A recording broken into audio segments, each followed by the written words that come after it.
This episode of the Exploration Radio podcast was made possible through sponsorship provided by the AIG, the Australian Institute of Geoscientists. To learn more about the AIG, the programs it supports, or to become a member, please go to aig.org.au. That is aig.org.au.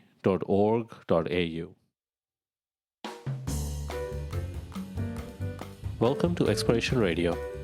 Our guest today is Attila Pentek. 15 years ago, Attila and I both started our careers in this industry as summer students working for Wallbridge Mining, a junior exploration company based in Sudbury, Canada. Since then, our careers have taken very different paths. Most of my career has involved jumping between roles every 2 to 3 years for different multinational mining companies. Attila, on the other hand, has worked for Wallbridge for the better part of the last decade and a half. In that time, he went from starting as a master's student to completing his PhD with the company to working as an exploration geologist, then a resource geologist, a mine manager, a project manager, a business development geologist, and now he heads up the exploration department as vice president exploration. Our industry has plenty of people that jump between jobs every 3 to 5 years. I'm an example of one. But it is rare to find someone like Attila that has stayed with the company for such a long time. Even rarer still is someone that has done it at the start of their career with a junior explorer. Junior companies are not usually renowned for having established programs that develop and nurture graduates. Maybe the reason that Attila stayed with Wallbridge for so long has something to do with the culture that the company has created, where loyalty is rewarded by opportunity. Over the 15 years that I've known Attila, I've always wanted to ask him why he chose to stay with Wallbridge for so long. Why did he leave the company and work elsewhere? Personally, I think it's a question that we all face at some point. When is it time to leave a job? Is it better to switch jobs to chase opportunities, or stay and show loyalty so you're provided them? Today, I finally get to ask Attila that question, why he decided to take the career road less traveled.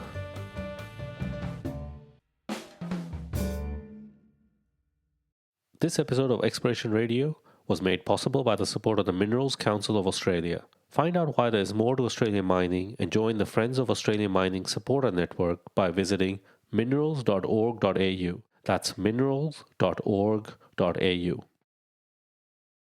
Attila, welcome to Exploration Radio. Yeah, thanks, Samad. It's an honor to be here. It's fun. So I have to thank you on the air because you were one of the people that first got in contact with us when we started the podcast, and you were pretty excited. So thanks a lot for being a fan for so long. Yeah, thanks. No, it's I've started following it right away, and I was really happy to see the episode with your uncle because I remembered your stories when you told me how you guys turned pee into drinking water in the desert, and he taught you a lot of these useful skills. So Yeah, it was good to hear him and tell his story. Yeah. I mean, I think it's an episode that a lot of people like. Yeah, the personal kind of connection there as well. Yeah. So I should say, our listeners might not know, but you and I have known each other for a while because we both started our career at the same time in a company called Wallbridge in Sudbury. Yeah, that was back in 2005. That was my first year in Canada, actually, and just started my master's thesis. So that's kind of how I got to go there. Because you were studying in Hungary at the time, and then you moved here for a field season? Exactly, yeah. So I was studying in Hungary. And we kind of have a different academic system. It's kind of like the old German system where you study for 5 years and then you get your master's after that. So there was no BSc and MSc and all that. But you get the chance to do different undergrad research projects and then already do a lot of good studies.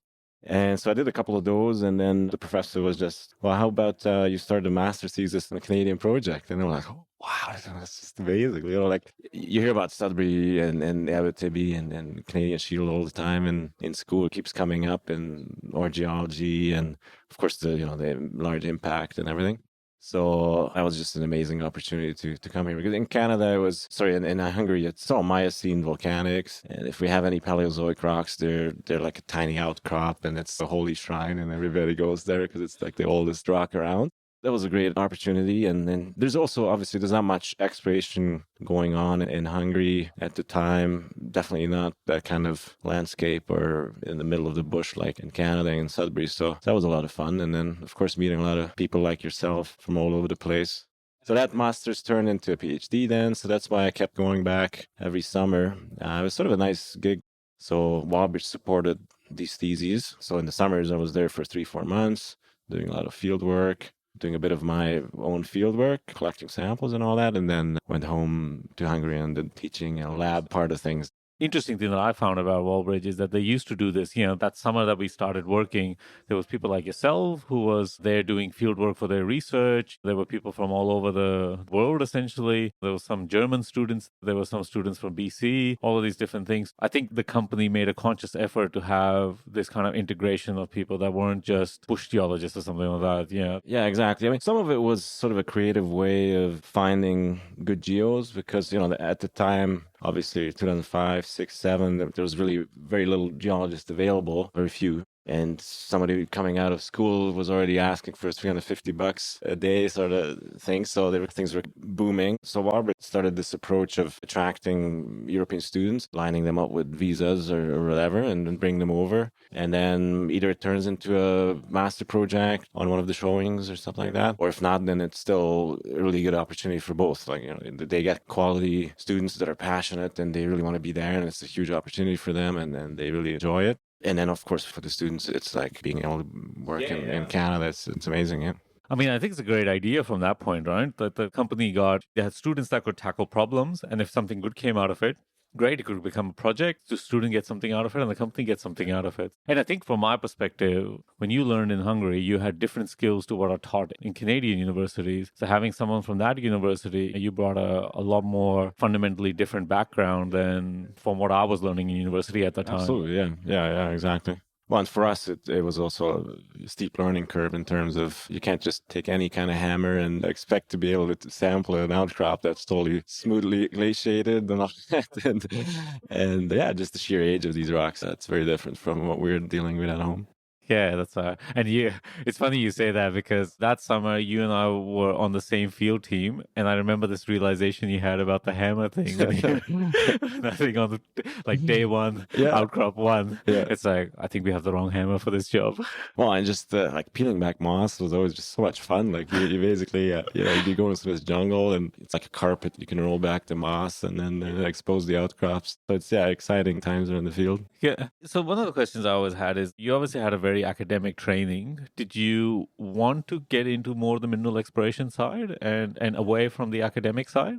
Yeah, I was always a pretty practical and pragmatic guy, and the academia sort of developed. Yeah, it was exciting. So turning a master project into a PhD and being able to study these deposits, but even the studies were pretty practical. So it was really trying to solve questions that how do we use this in exploration and how do these things form? And it was sort of a novel approach. So in Sudbury, instead of looking at the magmatic nickel deposits, so there's these copper PG rich ores that are really far away from the historically mined areas. They can be up to a kilometer away, and there's a lot of hydrothermal input there and components and remobilization. So it was definitely a very exciting topic to study. But I always had this bugging me. Like I was always sort of an explorer and discoverer, and from my childhood, like I always wanted to be an archaeologist actually for the longest time. Still, like that's my hobby. So whenever I can, I go and look for stuff. And your father as well is a pretty mad archaeologist. Obviously, I inherited that from him. Like I grew up every weekend, we were out somewhere, either collecting fossils or collecting Neanderthal tools or Roman coins and whatnot. And I always had that fascination that this has been here for 2,000 years, and I'm the first person to pick it up and actually see it again after whoever,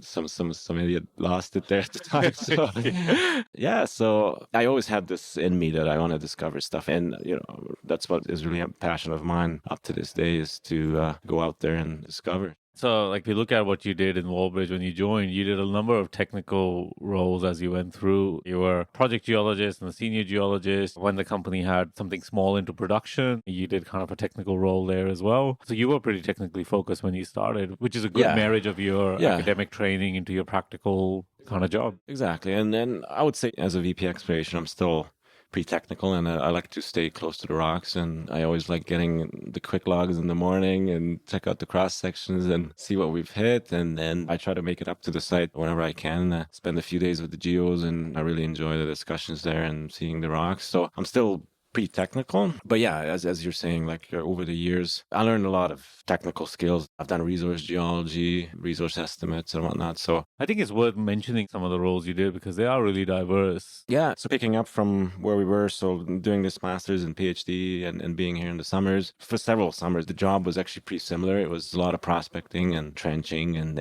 some of the basic stuff, but I always enjoyed, washing out crops with the high pressure hose and all that stuff. So, and then when I became project geologist, then obviously I was able to start planning the programs myself. That was a lot of fun. And then moving up as senior geologist, then I did a lot of sort of resource estimates in-house for the company and then doing a lot of like technical due diligence. So we reviewed dozens and dozens of projects, hundreds actually, different commodities. So starting off as a nickel copper PG explorer, a lot of it was that, but then sort of in the down cycle, we started looking at other things as well and then really shifted our focus into gold. And so I did a lot of reviews like that. Technical reports are fine. That's okay. But we always went to the raw data and then really model it ourselves and figure out what are the fatal flaws and is this going to be mineable and all that. So I gained a lot of experience that way to understand what really makes a deposit and then how do you turn a nice intersection into actually a producing asset. As part of your roles, you did work in quote unquote production to some degree as well. Yeah, it was kind of an interesting time there. So I was doing a resource estimate on one of these projects that we had. And for those of you who've done resources, you kind of know it's a bit like you lock yourself into a room and then for a few weeks you're just there like looking at search ellipses and geostats and the block models and like become a zombie. And then you come out of it a few weeks later and hopefully with a resource. Like you're totally just focused on that. And then suddenly my CEO and the VPX came in and, well, how about you go up to Broken Hammer, our open pit, and we want you to be the acting mine manager. It was sort of the last 3-4 months of the open pit production. And I knew the deposit really well because that's what I did my master's on. And I was project geo as well for it. So I kind of saw it from resource drilling through PFS, and then we brought it into production. And then I lost track with it for a couple of years. I wasn't really involved in the production side of things. But then they brought me back for the last 4 months because it was really turning into a PG deposit. There was barely any copper anymore. So we had like 0.1, 0.2% copper. You can barely see it. And it was more of a PG rich ore. That was just a crazy change from 1 week to the other. Like I say, being totally immersed in search ellipses. And then going and actually managing contractors and dealing with trucks and tons and grade control. And I had to learn all that obviously from scratch. Like I had never worked in a producing environment. And did you like it? Yeah, it was interesting. Like to me, because I'm sort of an explorer and really that's my passion, the exploration, I found that 4 months was a very good experience and it was amazing to learn all that stuff. But I definitely realized that, production geology or production role environment is not really what I'm super interested in. For me, it was personally a very neat experience to see it go from master's thesis to resource drilling to finally see it being mined out. And then I actually remember, all the drill holes, like, oh, this is where hole 110 came through or whatever. And then, oh, look at it. This is actually how it looks like now in the open pit. So it was a very exciting experience that way. And there's always this sort of in a mine scenario, there's always this day-to-day excitement that, what are we going to hit or where's it going to go? And just the whole being in the middle of the action. So that's fun. But definitely technically it's not that challenging, obviously. So especially in open pit, there's not much you can really do about it. Like the open pit is already there. You're committed to this is what we're going to mine.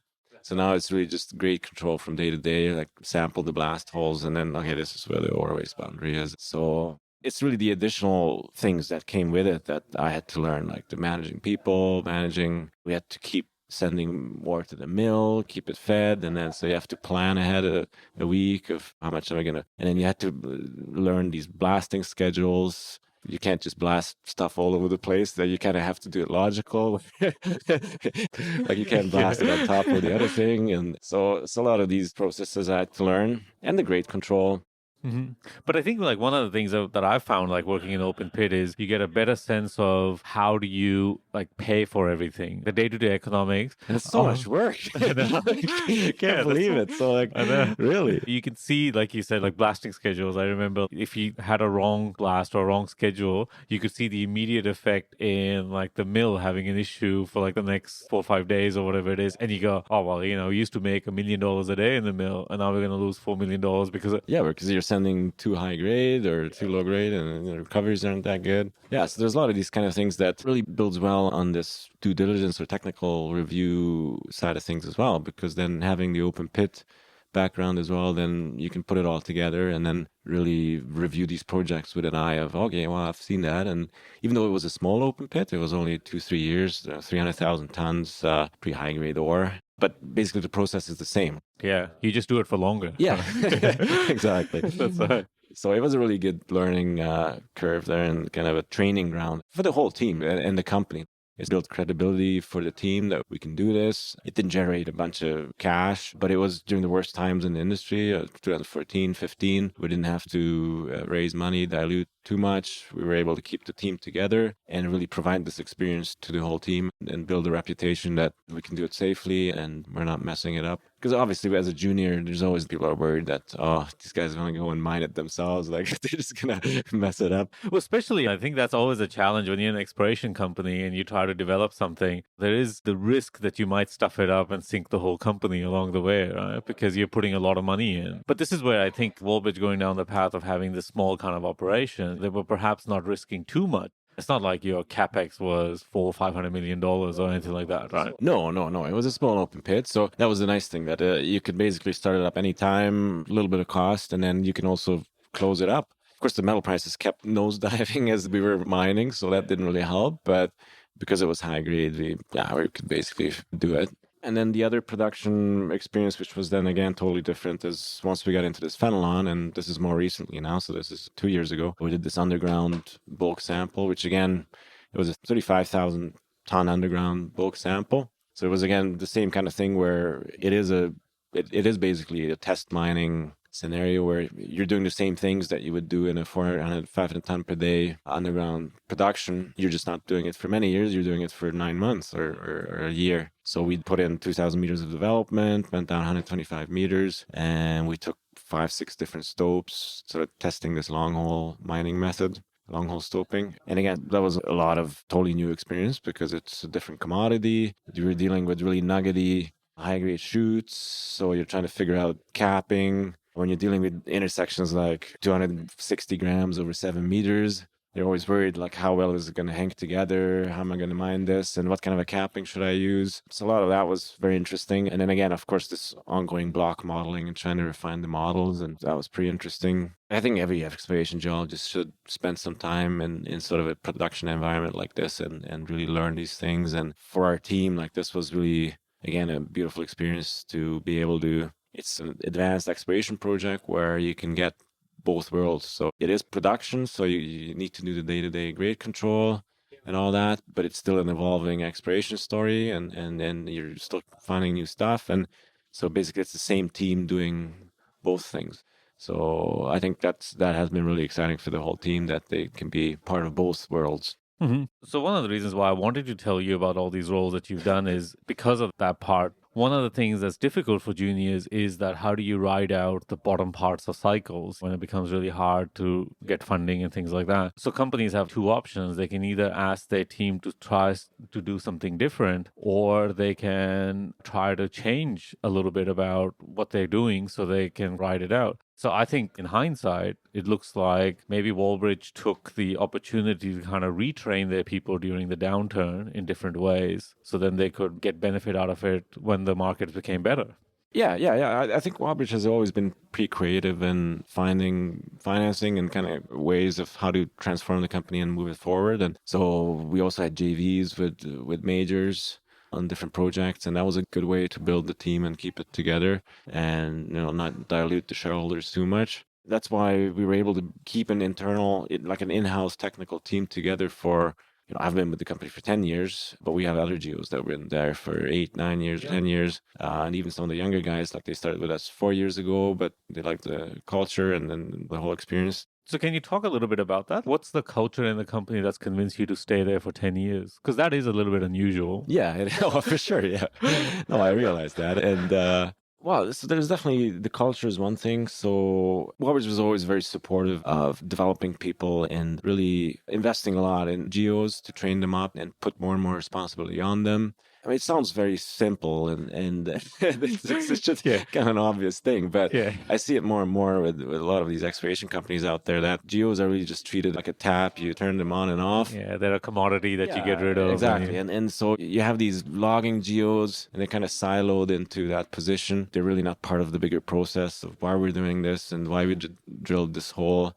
They're just logging the 200 meters every day that's coming in and they're just trying to keep up with it and they have no idea what. And it goes into the quality of the work is not that good. Then obviously they're not vested in it. They don't take ownership in the project. They don't feel pride in the accomplishments and all that. And Do you think that buys loyalty as well? If you give a little bit to someone? so that's what I was gonna say is that when you feel that the company is really grooming you to develop you and gives you all these opportunities to grow, and then you're also more apt to stay loyal and yeah, I mean, why would I move on? Like I want to diversify in terms of commodities or whatever, then I have the opportunity there that I can discuss that freely that, hey, I'd like to do a bit more of 3D modeling. Can I get exposed in that? Or can I do more of the due diligence type stuff? And so there was always this very free flowing and also the trust in the geos. So up to this day, like we're always listening to the geos on the ground. Like you're the guys that see the rocks, and some of the best discoveries at Fenelon were made at this gold project that we're working on right now.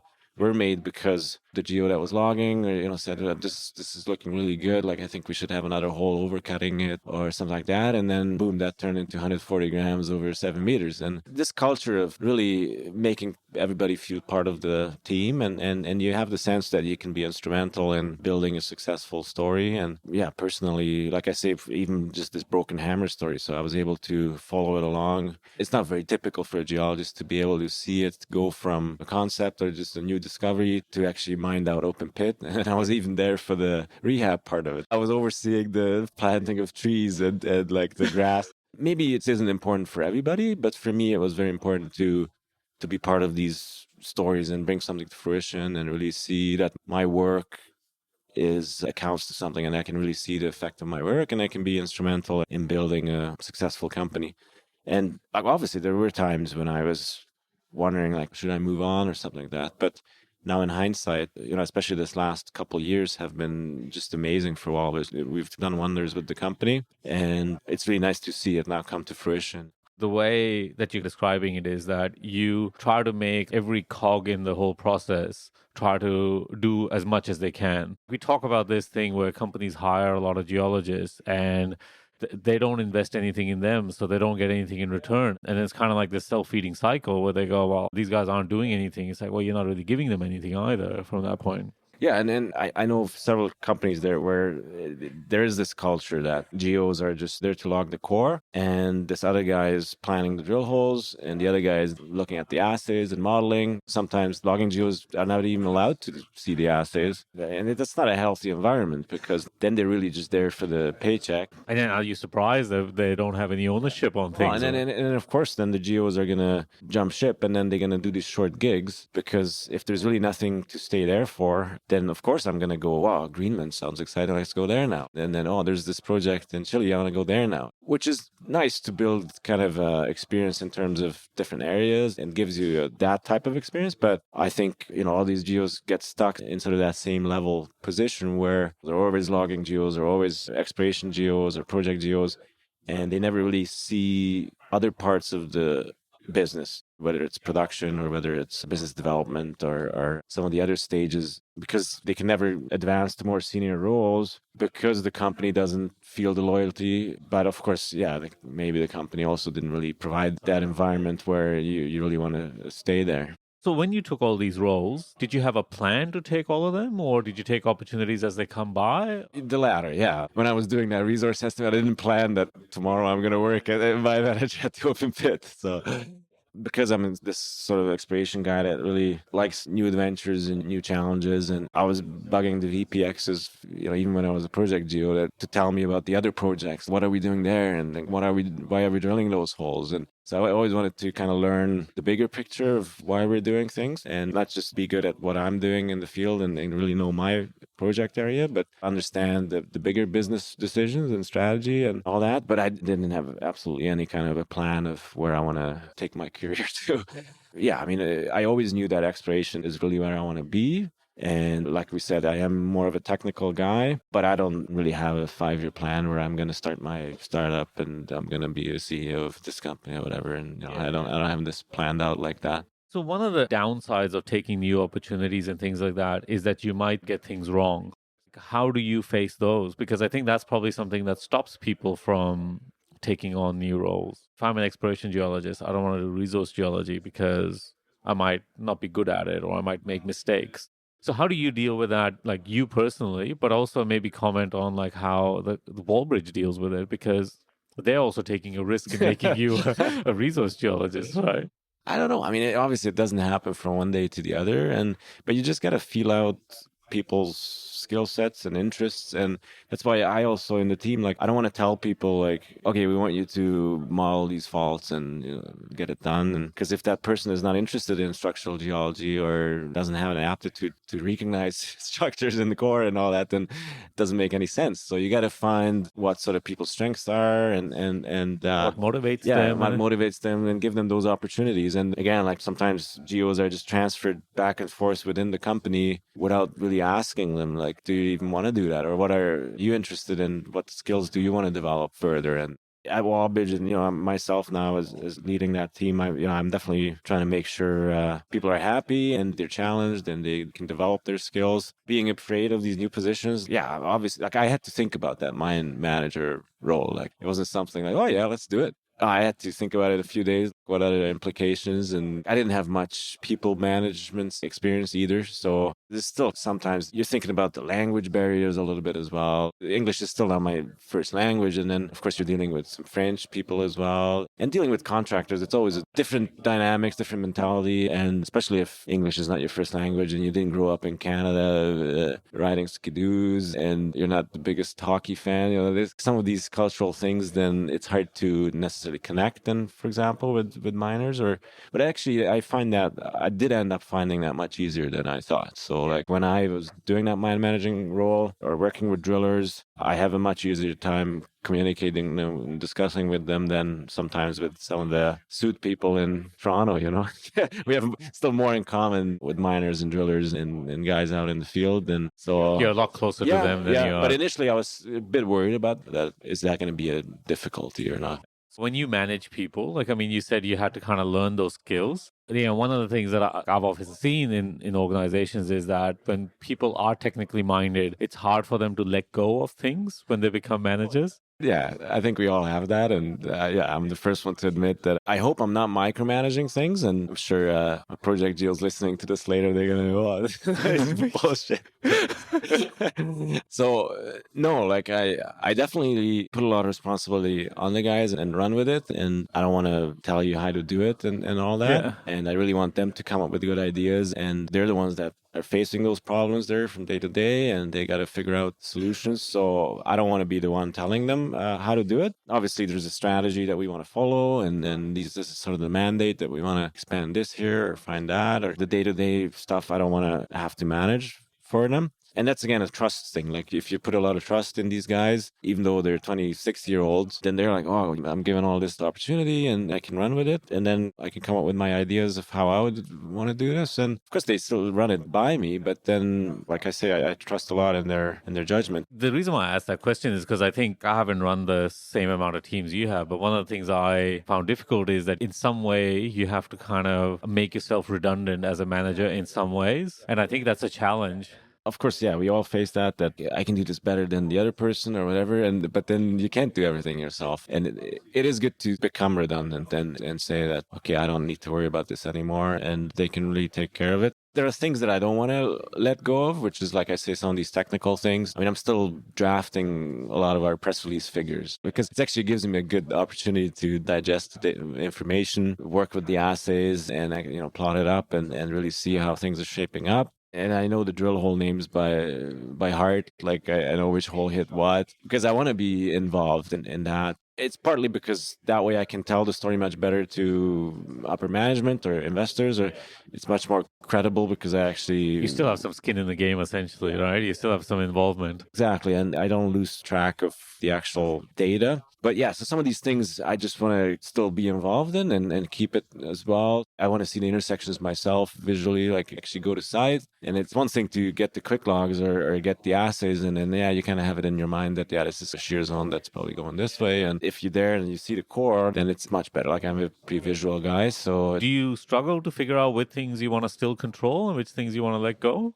I mean, a lot of it depends on your team, I guess. Yeah, I think obviously I'm trying to keep the fun stuff for myself. Yeah, that's and offload all the crap stuff to everyone else.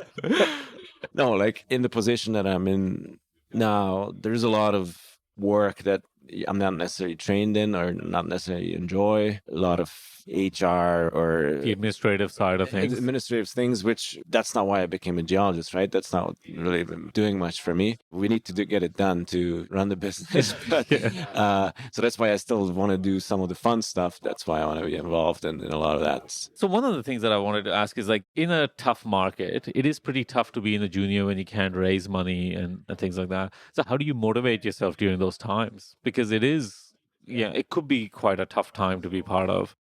Yeah, and this comes back to Wallbridge's creativeness in always finding money somehow. And like, so some of these JVs, for example, so like they really brought us through the worst years in the industry. So we didn't have to, so we still had pretty healthy budgets actually on a lot of these projects. So because there were these earning commitments, work commitments where they still had to spend $1 million or $2 million a year. So compared to a lot of juniors, we actually had quite healthy budgets, even in those tough years. But yeah, true. I mean, sometimes you don't have much budget and you have more targets than you can drill. For example, like for quite a few months, I was basically going through, as part of this due diligence as well, like I was basically just going through all the deposits in the Abitibi and really understanding them and like, what's the geology, read up on the reports, papers and everything. And so, and which was, again, that's like, at Wallbridge, we were able to accommodate that, right? They had the money to fund that. Exactly. Necessarily, a junior doesn't have always the money for a guy to sit around and read academic papers and technical reports or production records. So I think the company realizes the value that there is in that. It gives it all that background knowledge that I can then use for the due diligences and then evaluating project. But yeah, sometimes it's tough when you're there for a few months and you haven't drilled a single drill hole, and then it'd be nice to do something more active. But like I say, because of these JVs and this open pit, like I said, the Broken Hammer, again, 2014, 15, a lot of companies weren't able to raise any money. So we just went ahead and started an open pit and let's mine this thing. And then it was sort of a creative alternative way of financing. As an outsider, even though I did work in Wallbridge, one of the things I do remember is that they did have this capacity to be creative in the way they did a lot of things. We mentioned how they hired students to come in and work, the way, like you describing how they finance the company during tough times. And I think there has to be this kind of interplay that companies have to be a little bit creative to try to find ways. Yeah, exactly. And then obviously it's good for the company to keep afloat and stay relevant. If you don't have any news for 2 years, then you can close the shop. So there was always news flowing, there was activities, and it was good for us too, because you didn't feel like you're kind of stagnant in this thing, just waiting for the market to go up, and then I can again have some activity. So we always did something and move this open pit ahead, or we review projects, pick up some stuff, or we created spin out company. We picked up projects in BC, and then I was spun out into a separate junior. It wasn't the best timing. It was done in like 2011, 12, and it was downhill a little bit after that. So again, just these creative ways of keeping the team together, keep the story going. And I think the key there is keep the team together. You look at like successful sports teams or things like that, they always seem to have that the people play with each other a lot, and then they get better and better over time. That's why also right now at this Fenelon project, we can drill year round. And now we have 6 rigs turning basically the whole year. So there's no reason why we need to be seasonally lumpy. But we also make an effort in like, okay, let's be stagnant and consistent so we can keep the core team together. Yeah. And you get better and better at doing the same things then as well. Yeah, so we're drilling 10,000 meters a month right now. We could add 3 more drills in the winter and then, get a lot of drilling done quickly and then lay off half the staff and then again do it in the winter next year. But then the thing is, training up geos takes so many months and well, even years to really get full value out of them. So it's much better if you're more consistent and you can keep a good core team together. I think maybe you get buy-in from the other side as well from people. Yeah. The next kind of thing that I want to talk to you about is that you've stayed with one company a long time and done different things. There's the other model, which is you go do different things with different companies over the same time. In your opinion, what do you think has been the benefit of you staying with one company for a while? Yeah, so I think both are pretty viable models, and whatever works for you, and some of it is also obviously driven by subjective factors, family or relationships, and all that. In my case as well, like with my wife, she's a geologist too, and we're trying to compromise always so that it doesn't turn into a long distance relationship, which of course doesn't work out for a lot of the geologists. So some of it is just compromises like that. Yeah, the benefits, we kind of talked about the be able to be instrumental in building a success story over the years. Like I did have a lot of second guessing. Should I really move on now? I mean, Sudbury isn't even the city itself. That's not your dream destination usually, that this is where I want to settle down, right? So we had to sort of grow on us. And for a long time, like we were missing the mountains. Like both of us, my wife and I are avid hikers and being in the mountains. So there's not many of those around at Sudbury. And of course, missing the European culture, family, those sort of things. So I was looking for a while for opportunities in Europe to maybe move back and be a bit closer to home. So obviously you get these thoughts of, is this really, should I, like for a few years, we were really sort of on the verge of being successful with Walbers. Like for many years, you could feel that there's this really good thing starting here and it's a really good dynamic team and we get these different opportunities, but somehow we missed out on a couple things, like a couple acquisitions, for example, didn't work out. But you always had that feeling that I think next year is really going to be, we're going to get a breakthrough and we're going to make it. And which finally came now in like 2017, 18 is when we really took off. And then this last year has been really an amazing success story, but took me 9-10 years of loyalty and being with the company to actually be part of this, right? As VP Exploration, I'm very instrumental in achieving these successes and being able to do that. So this is kind of the reason why we wanted to have this conversation with you, is that it's quite a nice parallel. You and I started at the same time. You have taken one path and I've taken the complete opposite path, where I've jumped from one opportunity to another.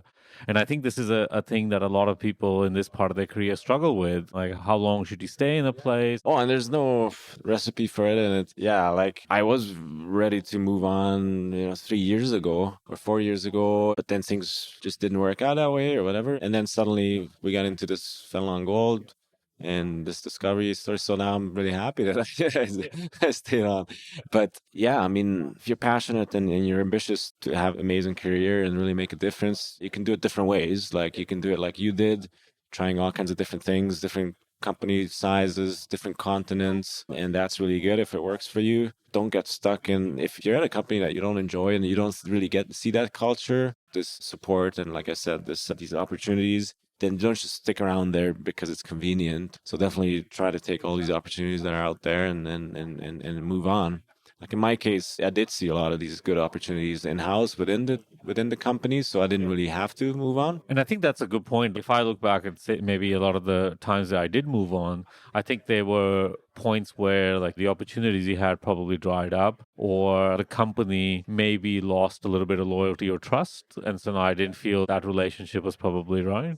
And I think those are probably the points that like people end up moving from. Yeah, I mean, there are good reasons for staying with a company and there are bad reasons. Like a lot of major companies, people end up staying there, geos end up staying there for 20 years because it's convenient and there's good benefits and it's a nice cozy job. And I mean, I think which is okay for them, right? Yeah, exactly. And my decisions to stick with this company was because I felt that we're onto something, we can be successful, and I can actually be part of it and I can be instrumental in it. Like I'm not just Yeah, you're just not logging core for 10 years. And I think this is maybe part of the reason for doing this episode is that I think a lot of people coming into our industry, I feel maybe struggle with this because I struggled with this as well, that what should I be doing in 3 years? What should I be doing in 5 years? And it is hard to, I think, plan. Yeah, you can't. I don't think you can really plan it in this industry, like especially with the cyclicity of it, and then just all these opportunities out there. But there are a lot of exciting opportunities out there, and especially for us explorers, it all sounds very glamorous. Oh yeah, let's go up to Baffin Island, or let's Yeah, explore that's in PNG, and it is amazing, and that's one of the reasons why you're becoming an exploration geologist, because you get to work at these awesome places. So it's perfectly fine to move on and do those things. So take your path and my path. I think the commonality is that we both try to diversify our skill set along the way. Maybe that's the important thing you should probably focus on, not how you do it or what path you take, but the fact that what you should try to do is diversify your skills, because otherwise you might fall into these traps where you're someone that gets stuck as a logging geologist for 10 years or something like that. You see a lot of exploration geologists that are really good at what they're doing. So they're really awesome at mapping, produce beautiful maps, and very efficient, or they're really awesome at logging core, but they don't necessarily understand the bigger picture of how will this turn into a producing mine? And is this always just going to be a moose pasture? And it's nice to have a good intersection.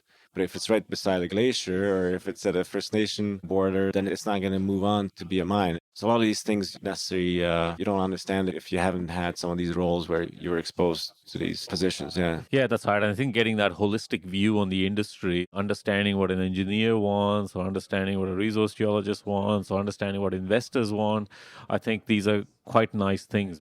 Definitely caution a lot of the young geos to just move on because it sounds more interesting or more exciting, or because new is always it always sounds more interesting, and especially in this time, like us millennials, the attention span is short, and there's always something more interesting, and you always need this kind of dopamine rush that Yeah, the euphoria that comes from doing new things. exactly, like, oh, I'm gonna explore here now, and I'm gonna we're choppering into this place, and that's very exciting. But you also kind of have to sit back and think about it. The company, you need to appreciate like what you have right now with the company, like you're being appreciated, and is the culture okay, and do I see myself like growing here and then actually learning additional skills and additional different aspects of the industry. Then you should maybe think about, oh, maybe I should be loyal and I should talk to my managers and express my interest that I'm interested in 3D modeling. I want to learn more about production geology. Can you put me in for a few months into a beat geo position? Because I really want to learn that part of the industry. So if you can do these kind of things within the company and you have managers that are supporting it,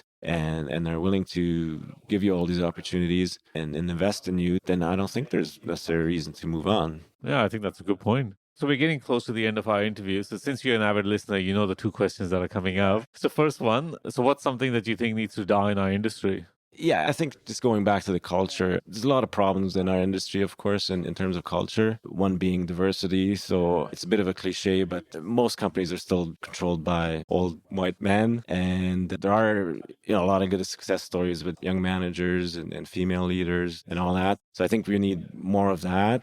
And some of the other culture that kind of needs to die out is this promotional aspect of especially the junior industry, and in particular in Canada, where it doesn't help our credibility and our reputation as an industry. And that's some of the reasons why there's often problems with funding. And especially right now, the mining industry does have a bit of a better reputation that we're wasting a lot of money and not really getting any results. And part of it is because there's this culture of Promoting things that may not be successful down the line. exactly, and yeah, I don't know how about Australia. Like it's I think it's a little bit different there, but in Canada, I think we're struggling with a lot of these juniors that are promoting stuff that just is not going to work out, and it's wasting a lot of money, and it doesn't create value, and it undermines the credibility of the whole industry as a viable investment opportunity, right? Yeah, I think some companies might benefit in the short term themselves, but in the long term, the industry loses out because we are behaving not great.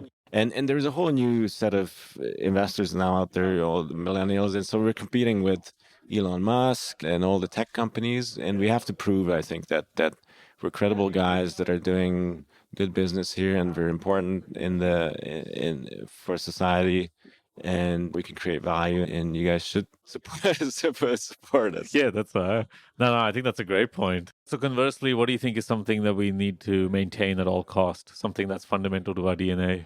Yeah, I think a lot of people already said it in the show, but we need to keep doing geology, and we need to be boots on the ground. And however much talk there is about AI and all the fancy technology out there, and core scanning and all that stuff, which is very useful. And then a lot of that stuff is very innovative, and it's going to help us a lot.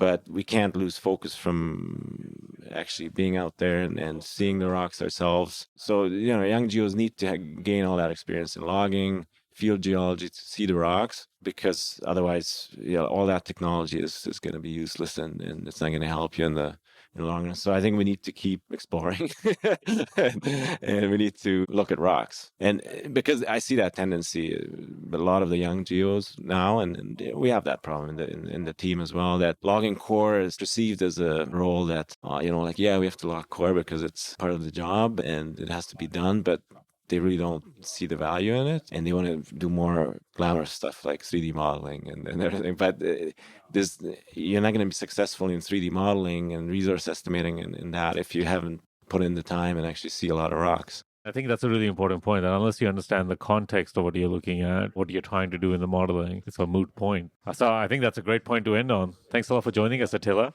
Yeah, thanks, Amadi. Have a good year. You too. Exploration Radio is brought to you by Ahmad Salim and Steve Beresford. This episode was produced by Ahmad Salim and Michael Carter, edited by Humayun Mir and Kirsty Sheeran, and recorded live at the 2020 PDAC conference in Toronto, Canada. If you would like to know more about this podcast, then check out explorationradio.com, or you can follow us on LinkedIn or Twitter. If you like this podcast, then consider becoming a sponsor to help us continue producing more of this content. You can email us on info@explorationradio.com to find out more about sponsorship packages. Until next time, let's keep exploring.